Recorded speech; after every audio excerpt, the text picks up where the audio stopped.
Tuhan yang akan disampaikan. Jadi, oke, kemarin saya mulai menjelaskan dari bilangan pasal 22 ya. 22.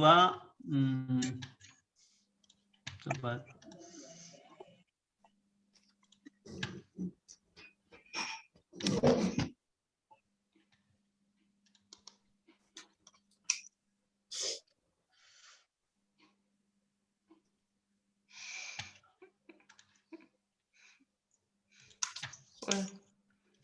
안녕하세요.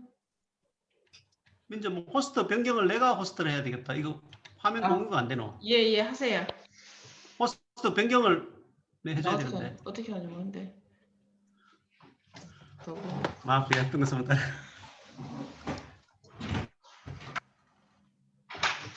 호스트 변경 어떻게 하는 호스트. 이거 어떻게 하노? 이거 어떻게 뿌리고. 22 ya, 22 Balak memanggil Bileam. Di sini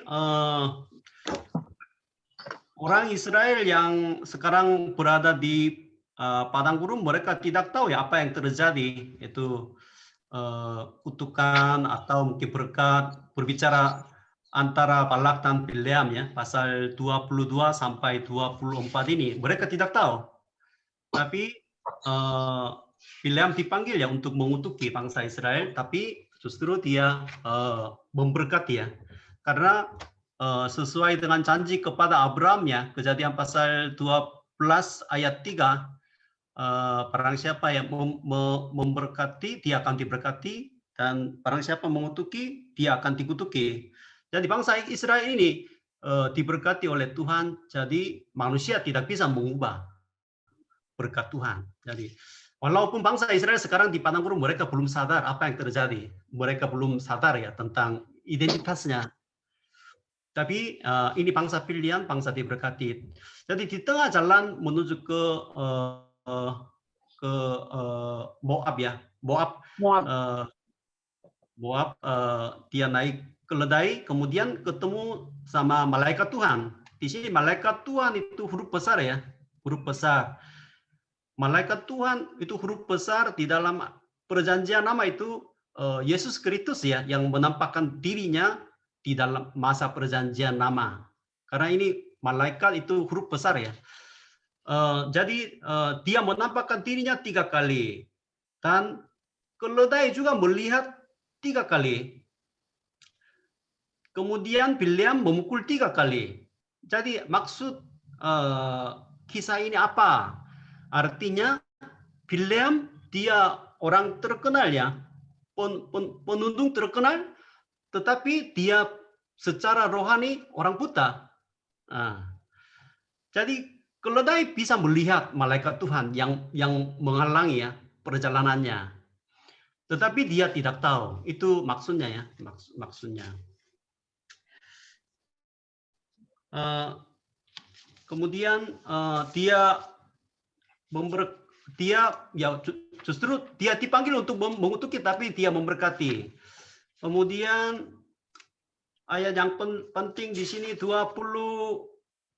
pasal 24 ayat 17.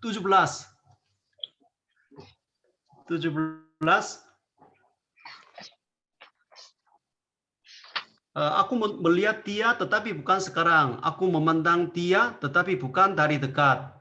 Yaitu dia itu bangsa Israel. Bintang terbit dari Yakub, tongkat kerajaan timbul dari Israel. Jadi itu salah satu ucapannya, berkat untuk bangsa Israel. Jadi bintang Yakub itu dibuat tentang Daud ya, Daud. Kemudian waktu Yesus lahir itu ada bintang ya, bintang.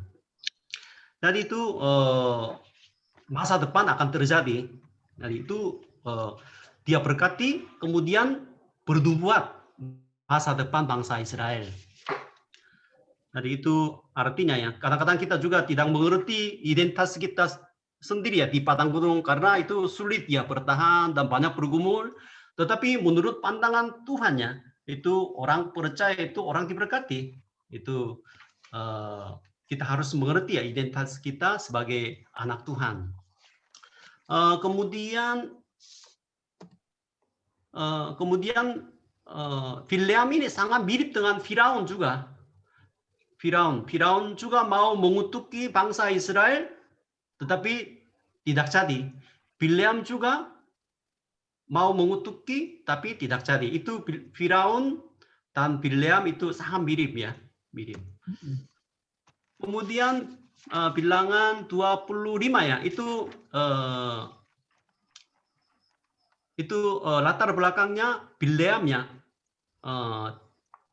Dia membujuk bangsa Israel berdosa ya, percabulan. Baal Peor, itu Baal itu berhala ya, berhala.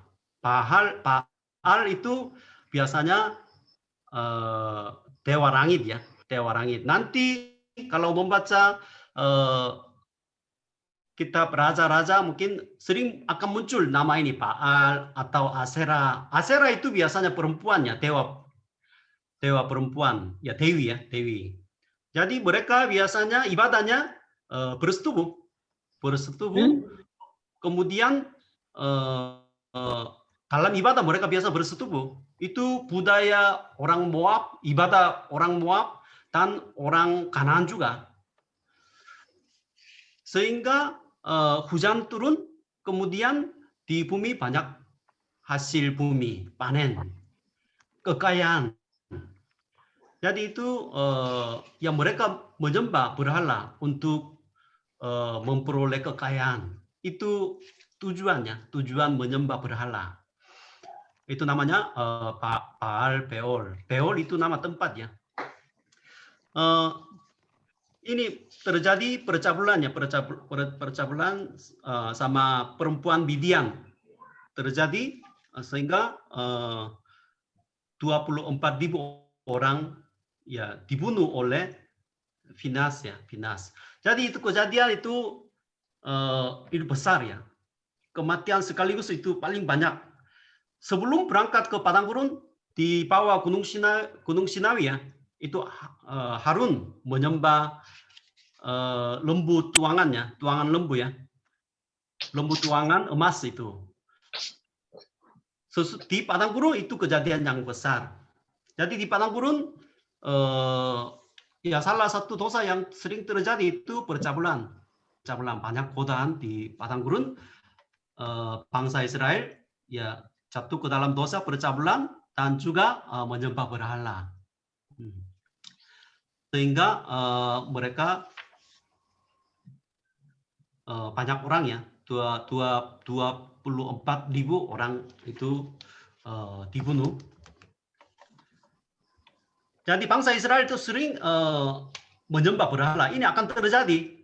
Ini juga mungkin bukan selesai di sini, tapi di waktu sesudah masuk ke tanah Kanan sampai hancur oleh kerajaan Babel, ini dosa ini terus ya terjadi di dalam bangsa Israel. Percabulan dan menyembah berhala ini terus terjadi ya. Jadi kitab Hosea juga ya. Hosea itu suruh menikah dengan pelacur ya, seorang perempuan pelacur. Itu pelacur itu bangsa Israel. Kemudian pasal 24. Jadi bilangan itu terdiri dari 3 bagian ya. Pasal 1 sampai 10 ya. Persiapan untuk berangkat ke padang gurun. Jadi apa yang harus disiapkan sebelum berangkat ke padang gurun? Jadi bermacam-macam ya, hitung-hitung, mungkin tugasnya kepada orang Lewi, aturan baru ya, harus menjaga keputusan. Kemudian pasal 11 ya, 11 sampai 25 ya. Tadi ya, percabulan di Sitim ya, itu kejadian-kejadian di padang gurun selama 38 tahun. Jadi di padang gurun sampai kemarin banyak kasus-kasus terjadi ya, bersungguh-sungguh memberontakkan Musa, keluarganya, pemimpinnya itu karena mungkin haus, lapar, ya banyak terjadi. Jadi kita sudah belajar ya apa yang terjadi di padang gurunnya. Jangan berbuat dosa ya, seperti hidup di padang gurun. Kemudian pasal 26 sampai pasal 36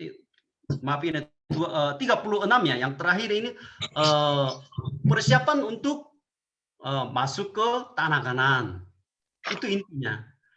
Pasal 26 sampai 36 ya, sampai lusa ya kami pembacaan kita itu persiapan untuk masuk ke tanah Kanaan. Jadi apa yang harus dipersiapkan? Jadi pasal 26 ini ya, sensus lagi, ini sensus yang kedua ya.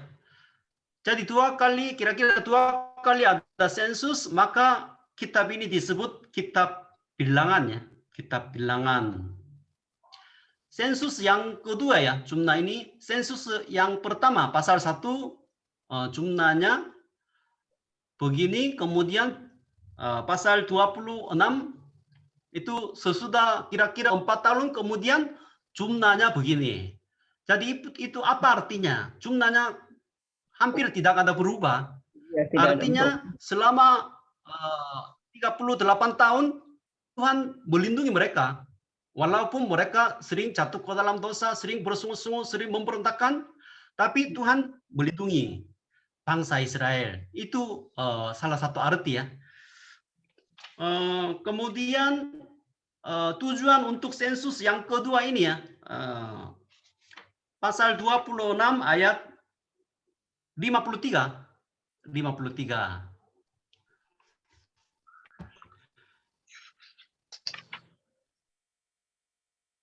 51 itu jumlahnya, itulah orang-orang yang dicatat dari orang Israel, 1.730 orang banyaknya. Tuhan berfirman kepada Musa, kepada suku-suku itulah harus dibagikan tanah itu menjadi milik pusaka menurut nama-nama yang dicatat. Jadi itu sensus yang kedua itu tujuannya untuk membagi tanah Kanaan sesuai dengan jumlah mereka. Jadi itu tujuannya ya. Jadi tanah Kanaan itu apa arti untuk orang Kristen zaman sekarang? Tanah itu simbol berkat dari Tuhan ya. Tuhan mau membentuk kerajaan Allah. Jadi memang di dalam perjanjian lama ada tanahnya. Tanahnya itu tanah Kanaan, ya, tanah Israel. Jadi itu simbolnya. Sekarang itu tanah Kanaan sekarang untuk orang Kristen artinya kerajaan Allah. Kerajaan Allah.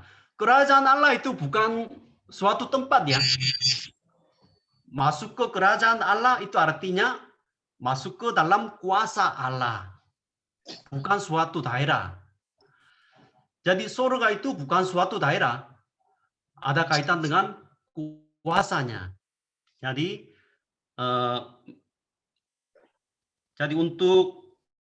tapi di dalam perjanjian lama itu simbolnya. Jadi harus dibagi kepada 12 suku ya, 12 suku bangsa Israel. Suara aku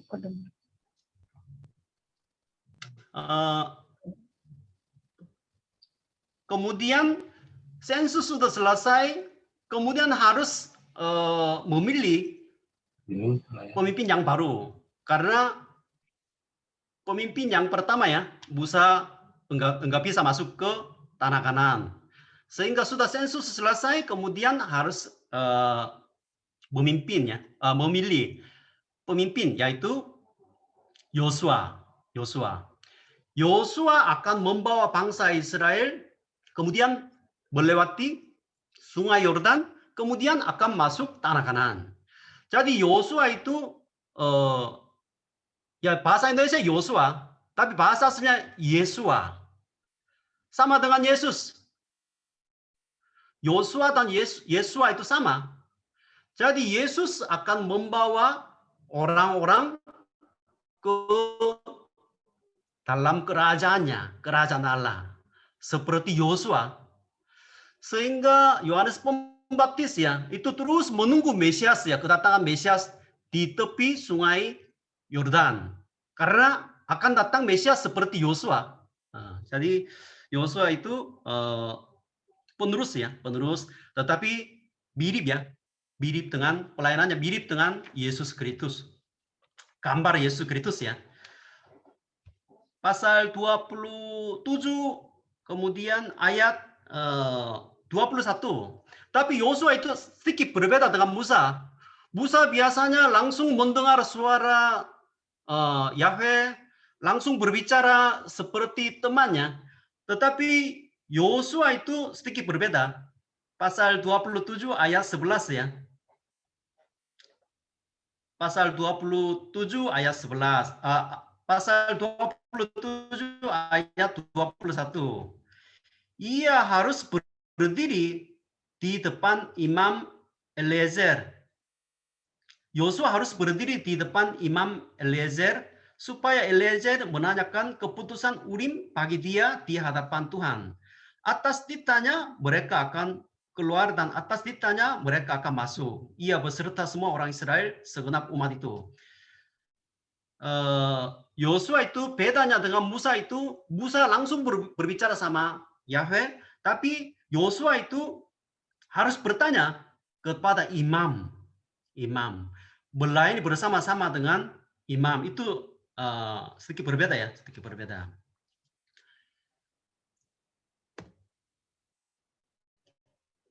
Jadi sudah ada pemimpin, kemudian pasal 28 sampai 29 itu hari raya, hari raya. Pasal 28 ayat kedua. Perintahkanlah kepada orang Israel dan katakanlah kepada mereka, dengan setia dan pada waktu yang ditetapkan haruslah kamu mempersembahkan persembahan-persembahan kepadaku sebagai santapanku berupa kurban api-apian yang baunya menyenangkan bagiku. Sebenarnya ini sudah tertulis di dalam kitab Imamat ya. Tapi mengapa ulang lagi? Karena sekarang ini pasal 26 sampai 36 ini generasi yang baru. Generasi yang pertama ya. Kecuali Yosua dan Kaleb, semua sudah mati. Sehingga generasi yang baru ini belum tahu tentang hari raya. Mungkin sedikit tahu, sedikit paham, tapi belum pernah langsung dengar ya firman. Sehingga untuk mempersiapkan generasi yang kedua ini ya, yang akan masuk ke tanah Kanaan, Tuhan memperingatkan kembali ya tentang hari raya. Sering disebut 7 hari raya, 7 hari raya. Jadi dengan setia dan pada waktu yang ditetapkan harus itu penting. Di dalam kerajaan di Kanaan, hal yang paling penting mereka merayakan hari raya. Hari raya itu mengapa begitu pentingnya? Karena ya seperti hari raya ulang tahun, hari ulang tahun atau hari pernikahan, ulang tahun pernikahan. Mengapa kita merayakan ya hari ulang tahun atau hari pernikahan? Ya sebenarnya setiap hari sama, biar tidak lupa kasihnya, cintanya, ucapan syukurnya kepada orang tua. Jadi itu hari raya itu 7 hari raya itu tujuannya supaya mereka terus ingat ya anugerah Tuhan. Jadi itu hari raya itu sama dengan ibadah. Jadi mengapa kita diselamatkan? Ya untuk menyembah Tuhan. Jadi di tanah Kanaan ibadah itu nomor 1, penting, setia, dan pada waktu yang ditetapkan. Jadi 7 hari raya. Tapi sekarang untuk kita ya orang Kristen tidak perlu ya merayakan 7 hari raya ya. Karena hari raya itu dari hari raya Paskah bulan yang pertama ya, tanggal 14 ya. Kemudian sampai hari yang terakhir itu hari raya Pondok Daud. Itu sudah semua itu sebagian sudah tergenapi ya.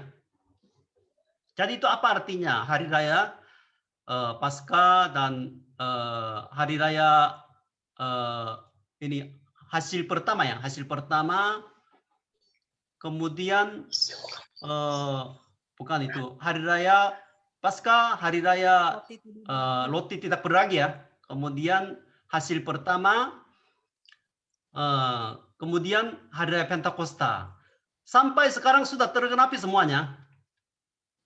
Roh Kudus turun. Jadi kematian Yesus, kemudian kebangkitannya, kemudian Roh Kudus sudah Itu turun ya. jadi Kemudian berdiri gerejanya di bumi ini. Kemudian beberapa hari raya memang belum digenapi semua. Hari raya Sangkakala, kemudian hari raya Pendamaian, hari raya Pondok Daud ya. Ini belum digenapi, tapi ini semua simbol ya. Yesus kedatangan Yesus kedua kali. Yesus datang, ada suara sangkakala ya. Kemudian ada hari raya Pendamaian. Orang berdosa, orang tidak berdosa dibedain. Kemudian tabernakel. Ini hari raya Pondok Daud. Yang baik itu simpan di dalam gudang, yang tidak baik dibakar semua. Jadi itu semua tentang Yesus Kristus ya. Kita nggak usah merayakannya 7 hari raya ini secara harfiah. Jadi itu intinya harus ingat selalu anugerah Tuhan. Jadi itu harus dilaksanakan oleh bangsa Israel yang akan masuk tanah Kanaan. Jadi untuk orang Kristen itu ibadah. Ibadah itu ya penting ya, penting. Jadi ibadah, dia ingat anugerah Tuhan, anugerah keselamatan, maka pasal 30 ya, pasti responnya akan bernazar, berkomitmen. Itu selalu sama ya. Tadi kemarin kita belajar kitab Imamat juga ya. Kitab Imamat itu juga pasal yang terakhir ya, pasal 27, nazar kan. Jadi orang yang sudah baca kitab Imamat pasal 1 sampai 26, dia betul-betul ingat anugerah Tuhan, bersyukur kepada Tuhan yang menyelamatkan dia. Pasal 27 pasti dia berkomitmen atau bernasar kepada Tuhan. Jadi ini selalu sama. Nanti kita ulangan juga sama. Orang diberkati ada 2 jalannya. Kutuk atau berkat. Nanti ulangan pasal 28. Ya selalu sama. Jadi bernasar. Berkomitmen apa? Jadi ya sampai sekarang kita membaca ya. Sudah melewati padang gurun. Kemudian mau masuk ke tanah Kanaan. Jadi respon kita, ya kita harus berkomitmen ya, berkomitmen. Jadi jangan terus minta berkat seperti anak kecil ya. Itu cuma dewasa, dia yang selalu bersyukur kepada Tuhan yang menyelamatkan orang berdosa seperti kita, dia pasti berkomitmen. Tapi berkomitmen itu jangan sembarangan di sini ya, pasal 30. Jangan sembarangan. Jadi gadis berkomitmen, tapi orang tuanya tidak setuju, ya enggak usah melaksanakan nazar itu. Karena gadis itu masih di bawah umur, tidak belum dewasa, sehingga ini haknya di bawah orang tuanya, atau juga di bawah suaminya, hak suaminya. Jadi itu penting ya.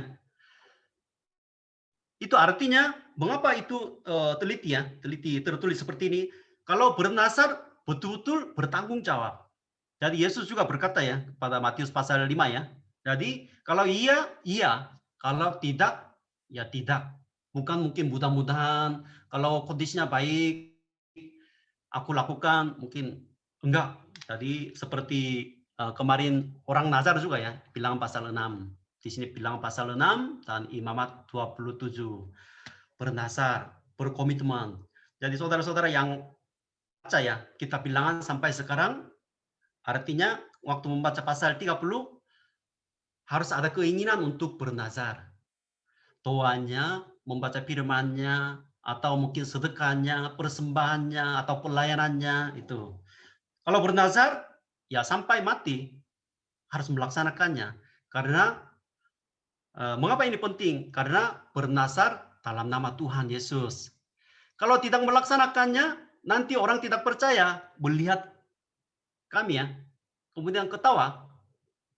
Katanya melakukannya tapi tidak jadi. Sehingga nama Tuhan itu tidak ditinggikannya.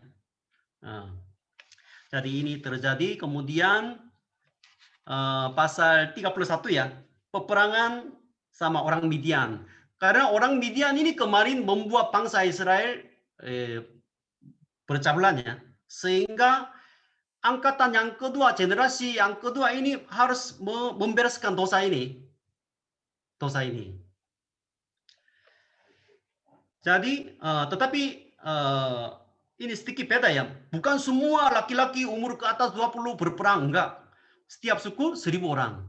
Jadi, ya 12.000 orang saja menjadi pasukannya, kemudian berperang. Artinya dengan jumlah tentara sedikit, mereka melawan Midian.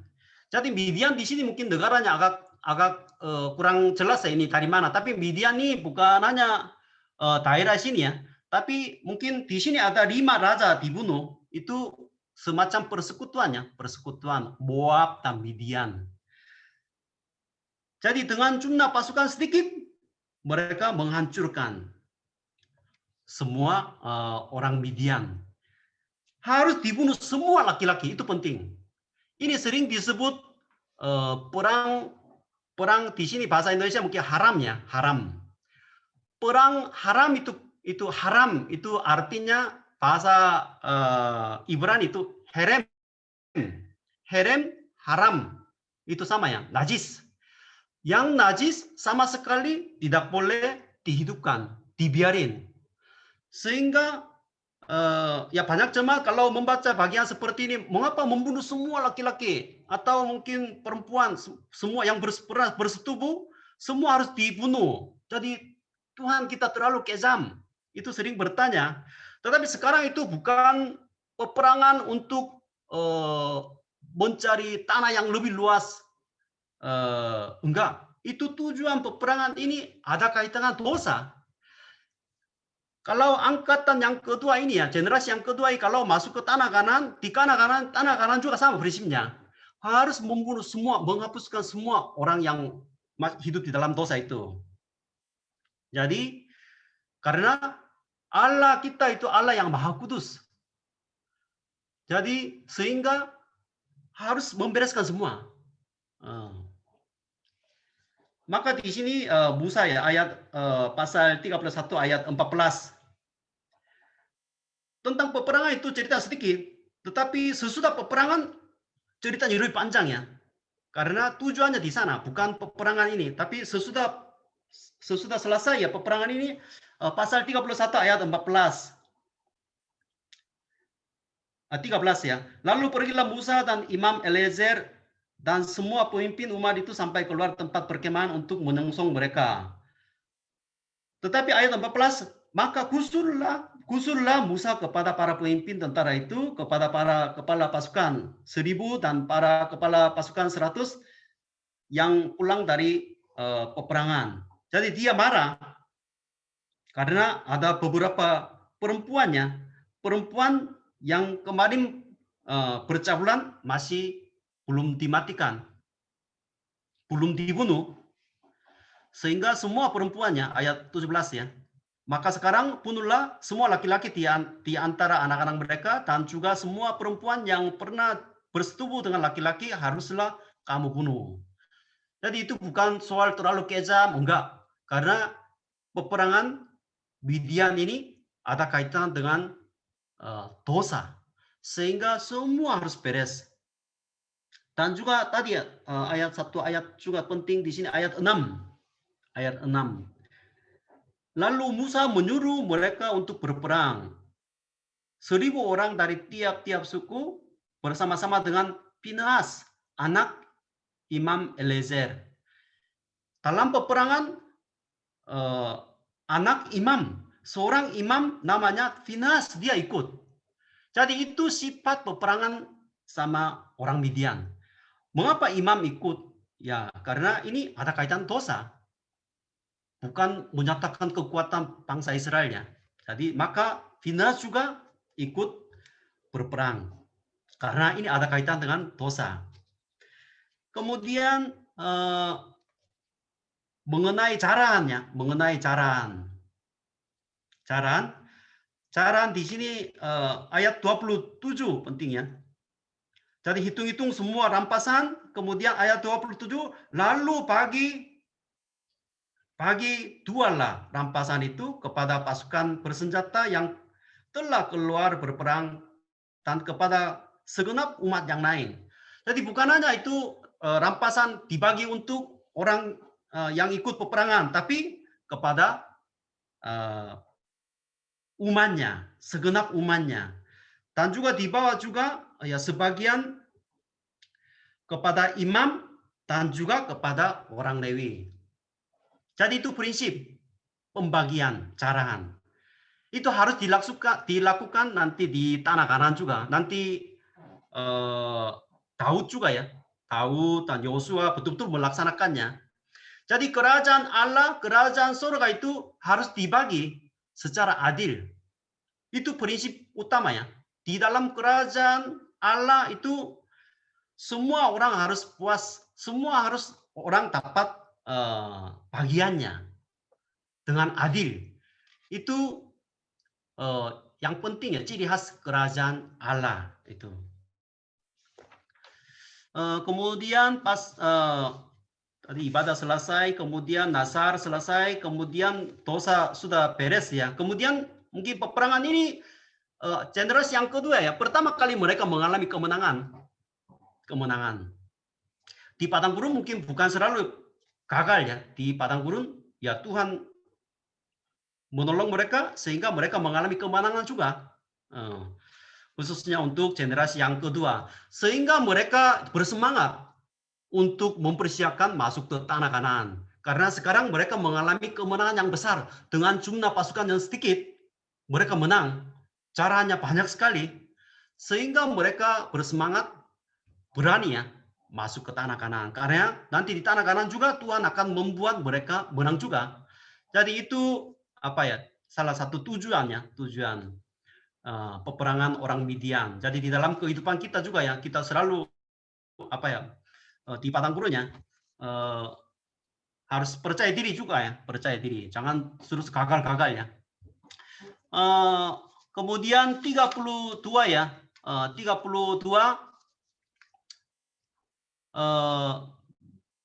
tiba-tiba itu di bagian daerah ini tadi ya, Midian dan Moab itu. Ini tiba-tiba ada tanah kosong. Sehingga ini 2 suku dan setengah ya. Gad dan Reuben dan Gad, setengah suku Manase, mereka mau tinggal di sini. Tapi Musa awalnya tidak setuju, tapi mereka bersumpah ya, Pasal 32 ya, ayat 17. Tetapi kami sendiri akan mempersenjatai diri dan dengan bersegera kami akan berjalan di depan orang Israel sampai kami membawa mereka ke tempatnya. Sementara itu anak-anak kami akan tinggal dalam kota-kota yang berkubu oleh karena penduduk negeri ini. Kami tidak akan pulang ke rumah kami sampai setiap orang Israel memperoleh milik pusakanya. Jadi mereka bersumpah dua suku setengah ini. Jadi mereka dalam peperangan sama orang Kanan, mereka akan berdiri di garis depan, berkorban artinya. Kemudian tidak akan pulang. Baru akan pulang kalau sudah semua tanah Kanan sudah dikuasai oleh saudara. 12 suku ini kemudian akan kembali ke daerah timur ya. Maka Tuhan Musa ya memberi izinnya kepada 2 suku setengah ini. Jadi ini mungkin artinya apa ya? Kita di padang gurun kadang-kadang mungkin ada keuntungan keberuntungan sehingga tiba-tiba mengubah jadwalnya, jadwal. Sehingga bisa terjadi ya, mencari kepentingannya sendiri. Jadi kerajaan Allah itu bukan yang pertama itu dia mencari kepentingan sendiri. Itu harus mengutamakan komunitasnya, gerejanya. Itu nomor satu ya. Itu saudaranya. Persatuan itu penting ya. Persatuan penting. Jadi, tapi ini salah satu buat ya nanti Israel akan berpecah ya. Selatan dan utara ini. Nanti akan terjadi perpecahan. Jadi dalam perubahan kondisi dan situasi ya jangan mencari kepentingan sendiri ya, tapi memprioritaskan komunitas atau gereja. Itu tanggung jawabnya, kewajibannya. Itu penting ya. Kemudian pasal 33 ya, 33. Ini tempat-tempat persinggahan orang Israel di padang gurun. Padang gurun. Jadi Musa menulis ayat 2. Musa menulis perjalanan mereka dari tempat persinggahan ke tempat persinggahan sesuai dengan diktat Tuhan. Dan inilah tempat-tempat persinggahan mereka dalam perjalanan mereka berangkat dari Ramses. Jadi berangkat dari Ramses yang pertama, kemudian sampai Moab ya, daratan Moab ini menulis. Mengapa terus menulis ya ini? Berkemah, kemudian berangkat, berkemah, dan berangkat. Jadi maksudnya apa menulis setiap tempat ini, 41 tempat ini ya?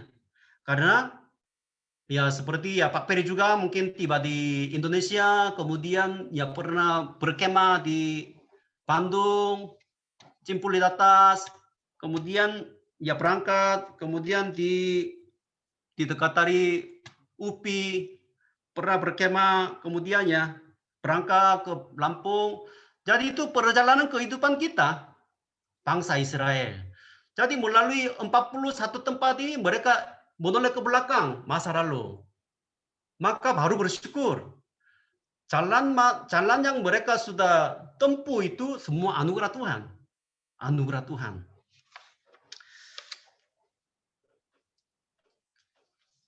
Jadi Tuhan memberi air, Tuhan memberi makanan di padang gurunnya. Tuhan menuntun mereka dengan tiang awan dan tiang api. Jadi itu harus ingat.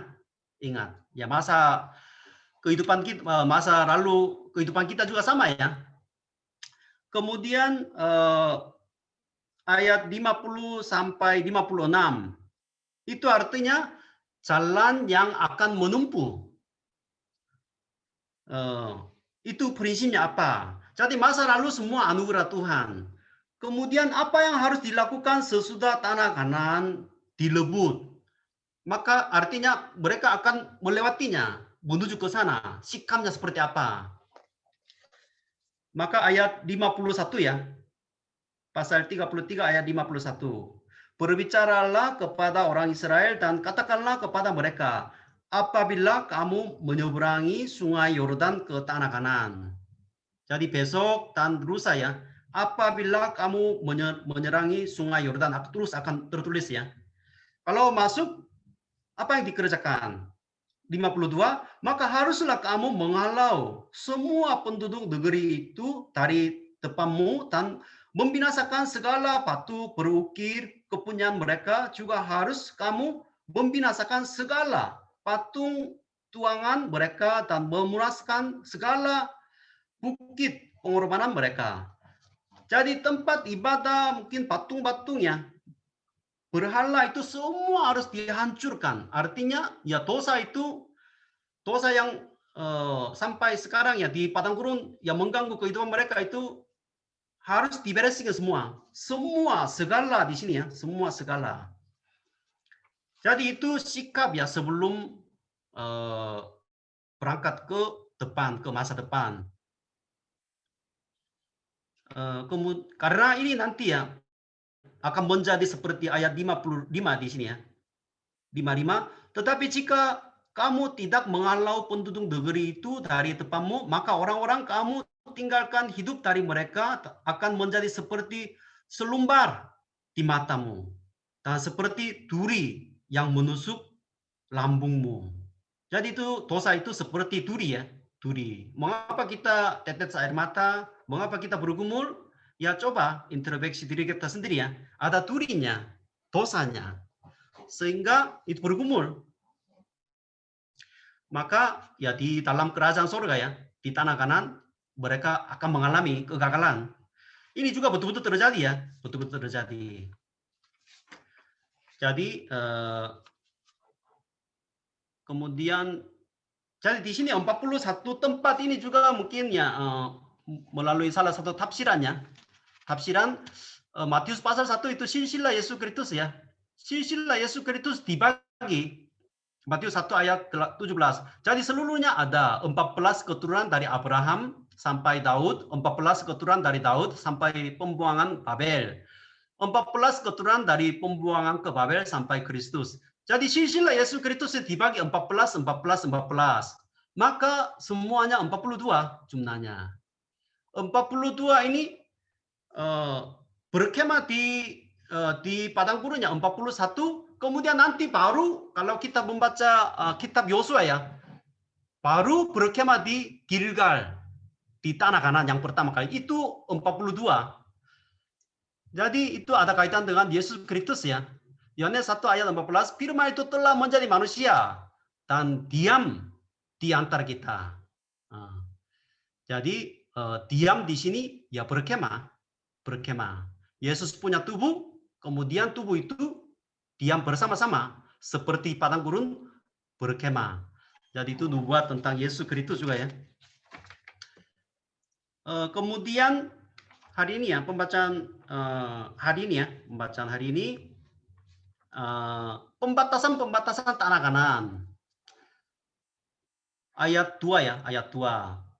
Perintahkanlah kepada orang Israel dan katakanlah kepada mereka, apabila kamu masuk ke negeri Kanaan, di sini juga ada apabila ya, apabila masuk, maka inilah negeri yang akan jatuh kepadamu sebagai milik pusaka, yakni tanah Kanaan menurut batas-batasnya.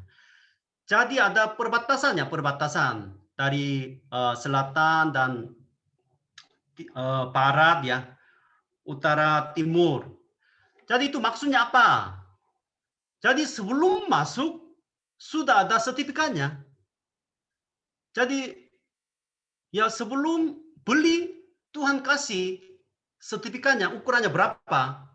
Karena masuk ke tanah Kanaan, berperang dengan orang Kanaan, mungkin tanahnya bukan mungkin luasnya sepuas bangsa Israel. Ada batasannya. Karena ini ada kaitan janji Tuhan. Jadi sebelum masuk sudah ada batasannya, rencana Tuhan yang lengkap ini. Kerajaan Allah ini. Bukan mungkin lebih luas, enggak. Dan juga ini sudah diberi ya janji kepada Kejadian 15 ayat 18 kepada Abraham. Akan kasih sebuah negara, pembatasannya dari sungai Mesir sampai ke sungai Efrat. Sungai Efrat di sini ya, sungai Efrat.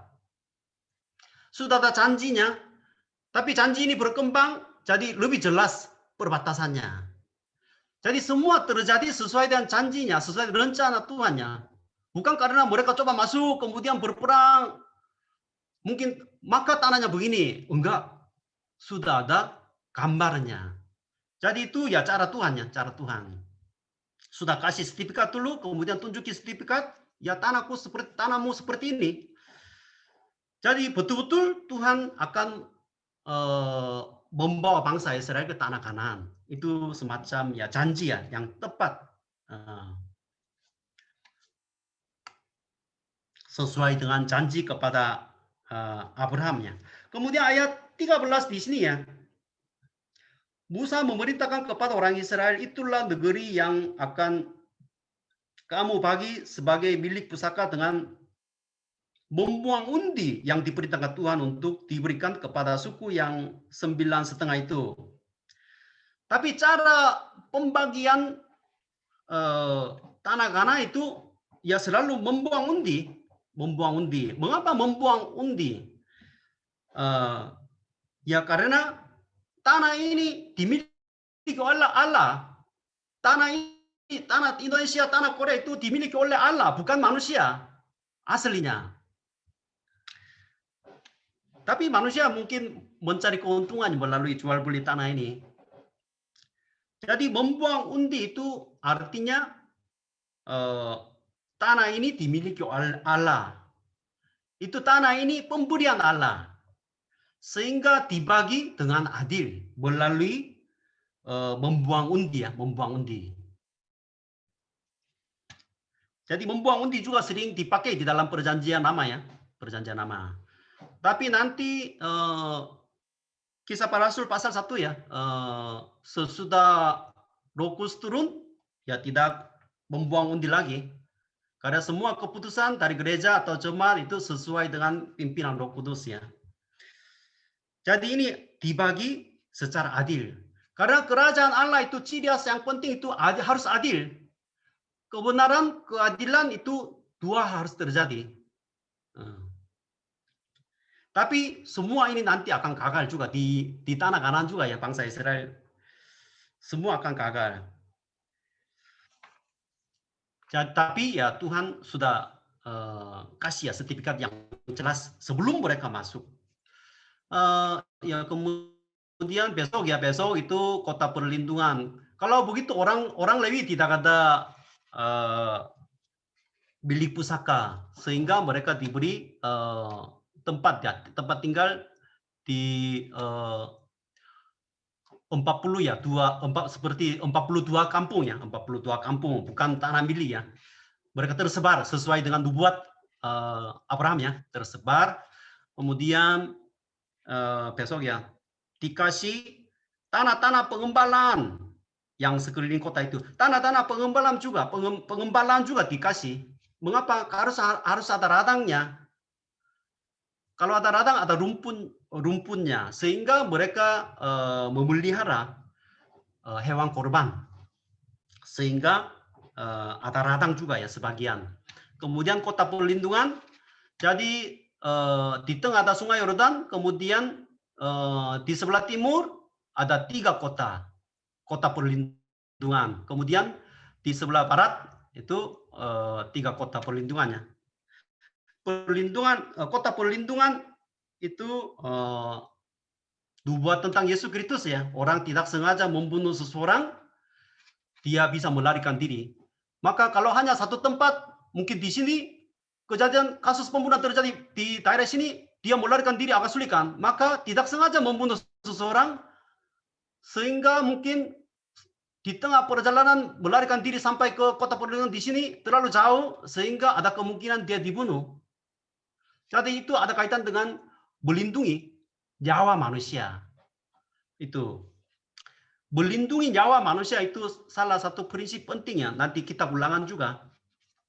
Karena Allah sangat memperhatikan nyawa manusia. Karena pembunuhan ini tidak sengaja terjadi, sehingga harus ada tempat dekat bisa melarikan cepat. Tapi nanti ya imam besar zaman itu sudah mati, dia bisa lepas. Imam besar zaman itu mati, dia bisa keluar bebas. Itu dua tentang Yesus Kristus ya, orang berdosa. Tapi Yesus ya imam besar menyerahkan dirinya untuk menebus dosa orang berdosa. Yaitu dia bisa bebas ya dari dosa itu. Tetapi tidak sengaja membunuh, ya dia dibunuh. Karena ya mati akan diganti dengan mati ya. Kemudian yang ya ini ulangan 19 Yosua pasal 20 juga tertulis. Karena ini penting dua tentang Yesus Kristus. Kemudian yang terakhir hak waris perempuan Zelafayet. Jadi kemarin pasal 27 juga ya. Pasal 27 juga berbicara tentang hak hak waris ya, perempuan Zelafayat juga. Sebelum Yosua dipilih ya, pasal 27 ayat mungkin 1 ya, berbicara tentang itu. Jadi kemudian yang terakhir juga tertulis. Jadi ini sering disebut, jadi itu maksudnya apa? Jadi setiap suku ya harus melindungi bilik pusakanya. Karena tidak ada anak, sehingga dia menikah dengan suku yang lain, sehingga warisannya semua hilang. Satu suku semua hilang, itu tidak boleh terjadi. Karena itu dibagi kepada 12 suku. Sehingga walaupun tidak ada anak laki-laki untuk mewariskan bilik pusaka ini, tapi ya kepada perempuan juga bisa. Kemudian tidak sengaja mungkin jual menikah dengan laki-laki yang suku yang lain, nanti tahun Yobel harus dikembalikan. Biar 12 suku ini semua rata, adil. Mereka tetap memiliki hak waris. Jadi kerajaan surga itu, hak kerajaan surga sebagai keluarga negara surga, orang Kristen itu penting. Jangan seperti Esau ya. Ya jual atau mungkin tidak dihargai, itu salah ya. Jadi itu kira-kira seperti itu ya. Jadi melalui kitab Bilangan kita bisa belajar ya beberapa hal. Nanti Ulangan pasal 8 ayat 24. Mengapa bangsa Israel harus melewati padang gurun? Itu ada ayatnya. Ingatlah kepada seluruh perjalanan yang kau lakukan atas kehendak Tuhan Allahmu di padang gurun selama 40 tahun ini, dengan maksud merendahkan hatimu dan mencobai engkau untuk mengetahui apa yang ada di dalam hatimu, yakni apakah engkau berpegang pada perintahnya atau tidak. Di padang gurun itu dosanya dinyatakan.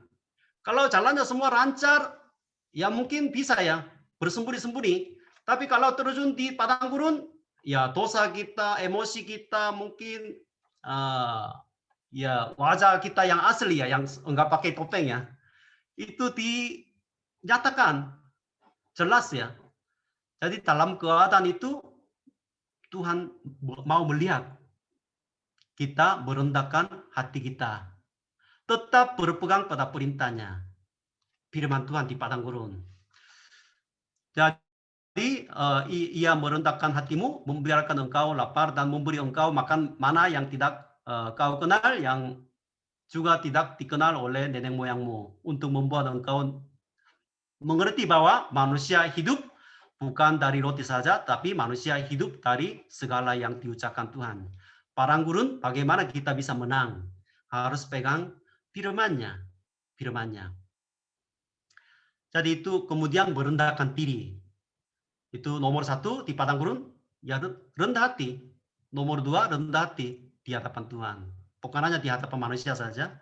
Nomor 3, ya rendah hati di padang gurun. Jadi Tuhan mau melihatnya. Kemudian Yesus mengutip ya ayat ini, Matius pasal 4 ayat 1. Yesus juga ke padang gurun.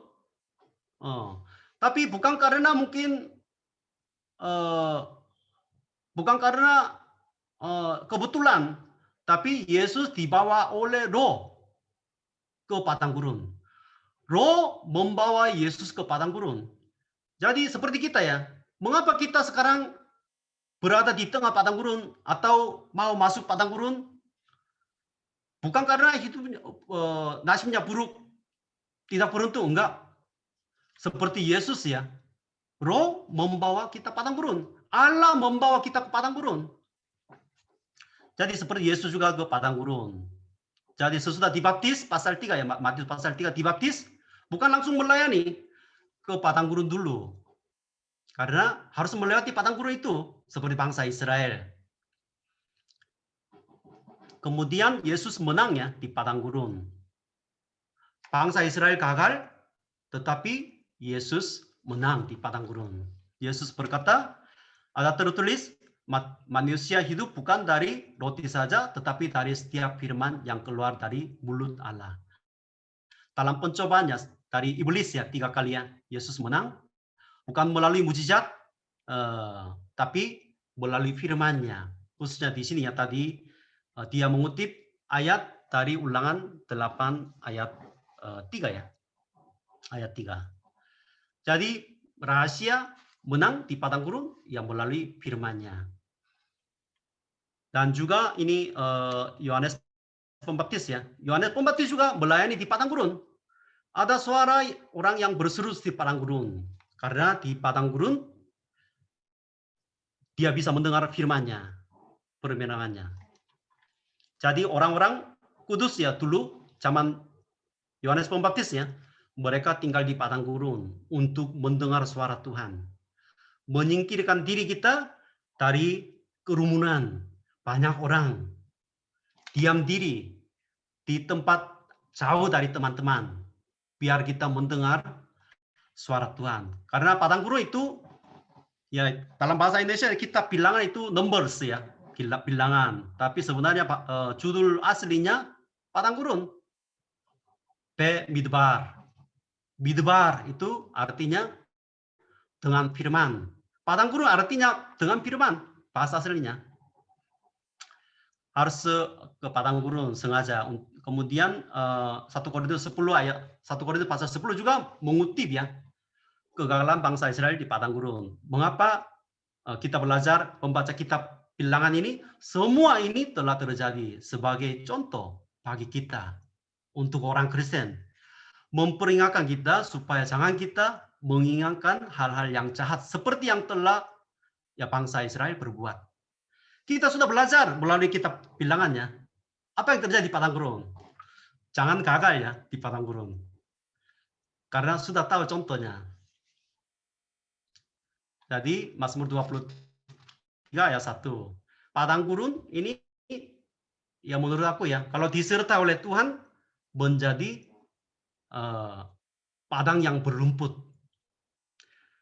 Di padang gurun ya betul-betul kalau tidak memegang firman Tuhan, ya itu padang gurun. Capek, sulit, haus, lapar, bersungut-sungut, memberontak, kacau balau ya.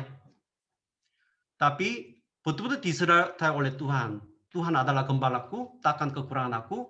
Ia memberikan aku di padang yang berumput hijau. Ia membimbing aku ke air yang tenang. Ya seperti kehidupan Daud juga, dia berkeliling di padang gurun. Pujian dari Mazmur 23 ini bukan mungkin dalam keadaan yang mungkin enak, mungkin senang, enggak. Dia terus melarikan diri karena ada pembunuhan, ada yang bunuh Saulus ya, Saulus. Tetapi di padang gurun dia disertai oleh Tuhan, dia tetap pegang firman Tuhan sehingga dia berkata padang yang berlumput hijau. Maka Mazmur 136 ya, ayat 16. Ayat 1 dan 16 di sini. Bersyukurlah kepada Tuhan sebab Ia baik, bahwasanya untuk selama-lamanya kasih setianya. Kemudian ayat 16, bersyukurlah juga ya, bersyukurlah kepada Dia yang memimpin umatnya melalui padang gurun. Bahwasanya untuk selama-lamanya kasih setianya. Jadi di tengah padang gurun, ya di antara saudara-saudara mungkin ada yang belum terjun ke padang gurun ya. Tapi mungkin di tengah padang gurun, ya sedikit keluar dari padang gurun juga mungkin kondisinya masing-masingnya. Aku juga sekarang di mana kurang tahu. Tapi ya kehidupan ini semuanya sebenarnya padang gurun ya. Jadi di padang gurun ya bersyukurlah kepada Tuhan yang memimpin umatnya melalui padang gurun. Karena berada di padang gurun bersyukur. Karena berada di padang gurun ya merendahkan diri. Karena ada di padang gurun kami memegang firman Tuhan. Sehingga di padang gurun kita merasa disertai oleh Tuhan dan padang gurun berubah menjadi padang yang berumput hijau. Itu bersyukur kepada Tuhan, bukan bersungut-sungut. Jadi itu saja hari ini ya.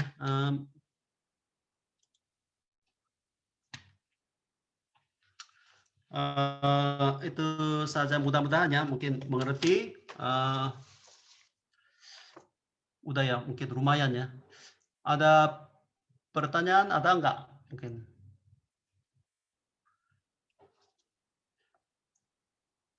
Ibu Griti juga udah masuk ya? Enggak ada pertanyaan? Oke. Oke, mungkin sebentar lagi kami akan masuk ya membaca kitab Ulangan ya. Ulangan itu ya seperti ulangan ujiannya. Jadi ulang lagi karena kita sudah lupa ya kejadian sampai bilangan kan. Hampir lupa, jadi Tuhan mempersiapkan kitab ulangan biar saudara-saudara berulang-ulang lagi seperti ujian. Tetapi ulang apa? Ulang itu ya firman Tuhan, yaitu kitab ulangan itu 3 khotbah dari kitab Musa. 3 khotbah dari Musa. Jadi intinya dari Keluaran pasal 20 ya, 19 waktu mereka menerima 10 hukum Taurat, kemudian sebelum berangkat ke padang gurun, bilangan pasal 10. Jadi itu berulang lagi. Jadi karena ini angkatan yang kedua yang dengar. Angkatan yang pertama sudah meninggal. Jadi ini angkatan yang kedua. Jadi mereka harus dengar sebelum masuk ke tanah Kanaan. Karena ini tugas panggilan yang terakhir untuk Musa ya. Jadi intinya tentang ya 10 hukum Taurat. Jadi saudara-saudara ya, jangan puji Tuhan sampai sekarang tidak ada yang mati di padang gurun ya, semua ikut-ikutan. Takut ya ada yang mati yang tidak kelihatan, artinya ya mati di padang gurun. Jadi bulan ke-5 sudah ya bertahan, sudah melewati padang gurun, jangan mati di padang gurun. Jadi tetap harus masuk ke tanah Kanaan bersama-sama menyeberang Sungai Yordan sampai kitab Yosua ya. Jadi semangat, kemudian jangan mundur, ya berdasar komitmen tentang hal kecil sampai mati, ya taat sampai mati seperti Yesus Kristus ya. Itu saja. Tidak ada pertanyaan juga agak aneh, agak tidak ada pertanyaan atau mungkin mau tambahan atau mungkin sedikit. Ayo Maggie coba tambah sedikit mungkin. Staf kami. Shalom semuanya. Shalom. Ya, bersyukur penjelasan hari ini sangat jelas Pak. Tadi banyak catatan-catatan, puji Tuhan. Tapi benar-benar yang saya pelajari ketika benar kata Pak Ferry, kita sekarang sedang di padang gurun gitu kan. Terus kalau dalam padang gurun kita bisa aja sama seperti bangsa Israel. Kalau kita baca dan mengulas kembali ketika mereka bersungut-sungut, rasanya ketika kita baca gemes banget gitu ya, apalagi pas waktu pemberontakan di Korah, pemberontakan dari Korah, Dotan dan Abiram juga kayak sedih, gemes gitu loh kayak sama mereka, kayak tapi itu bisa terjadi sama kita juga gitu, kita bisa seperti mereka gitu kan. Nah, apa yang membuat kita bisa tetap bertahan gitu untuk bisa lolos dari padang gurun ini dan lolos dari semua masa-masa pencobaan dalam kehidupan kita itu tadi, yaitu percaya bahwa Tuhan tetap sertai dan pegang firman Tuhan. Yang selalu saya ingat ketika tadi penyampaian di awal, kayak apa ya, waktu kejadian Bileam mau Balak memanggil Bileam untuk mengutuk Israel, itu sama aja gitu kan, kayak kita kadang nggak tahu apa-apa tentang kehidupan kita selama ini, tapi Tuhan terus sertai kita gitu loh. Tuhan yang menolong kita dari Balak ataupun dari Bileam yang ada di dunia ini gitu, tanpa kita sadari, tanpa kita nggak pernah sadar gitu bahwa oh selama ini ada Balak loh, selama ini ada Bileam yang mau mengutuk kita, tapi nggak pernah melihat hal itu karena Tuhan udah singkirkan itu, udah topang itu gitu loh. Makanya tetap pegang teguh sama firman Tuhan, tetap berpegang teguh sama pengharapan di dalam firman Tuhan, percaya dalam setiap padang gurun kita pasti disertai sama Tuhan, itu sih. Dan lebih bertumbuh lagi jadi dalam setiap pembacaan dalam kitab padang gurun ini gitu, kayaknya seru gitu. Dan semangat kita juga harus masuk ke dalam tanah Kanaan. Jadi jangan berhenti sampai di padang gurun aja, tetap terus baca firman dan upload biar kita sampai sama-sama tahu, oh ternyata sama-sama udah baca sampai masuk kitab Kanaan nih gitu, sampai masuk ke tanah perjanjian sama-sama gitu. Soalnya nanti tiba-tiba kalau hilang, aduh teman kita ini ada nggak masih ketinggalan di padang gurun gitu atau sudah masuk tanah Kanaan gitu. Jadi tetap semangat untuk kita semua. Terima kasih. Ya, terima kasih Maggie ya. Kemudian Andi pertama kali masuk ya. Andi, salam dulu. Biar kenal sama ya. Ya, salam perkenalkan dulu semua. Ya, saya Andi dari Jakarta. Baru pertama ikut yang online ini. Jadi senang sekali bisa belajar lagi tentang firman Tuhan, tentang Alkitab secara utuh ya. Dan saya sangat terberkati hari ini. Ya, itu. Gimana sekarang di tengah padang gurun atau keluar dari padang gurun atau gimana sebelum terjun ke padang gurun? Oh, Kondisinya, eh, pekerjaannya pekerjaan ya. arsitektur ya? Pekerjaannya, ya. Oh, saya di bidang arsitektur. Sekarang campur lah ya. Kadang ke padang gurun, kadang mencoba untuk ke Kanaan lagi. Tapi saya tahu janji Tuhan kan ke Kanaan ya. Jadi ya harus melewati kan padang gurun ini. Jadi ya saya harus yakin dengan iman saya bisa ke Amin. Kanaan gitu. Ya, amin. Terima kasih ya. Terima kasih. Terima kasih. Jadi, kita berjuang bersama-sama di padang gurun, merendahkan diri dan tetap bersyukur ya, bukan bersungut-sungut. Ya, senyum aja senyum. Nah, itu saja. Terima kasih banyak ya hadirnya. Mungkin 2 minggu kemudian ya, hari Kamis ya, hari Kamis nanti ketemu kembali. Itu saja. Ya. Maaf Pak, saya mau bicara sebentar. Oh iya Pak, Pak Resko. Oh tiba-tiba muncul ya, itu seperti malaikat Tuhan ya. Enggak, saya nggak munculkan ini visualnya. Iya. Ini direkam ya Pak? Enggak, direkam ya Ibu Wan? Iya ya. Kalau boleh minta hasil rekamannya.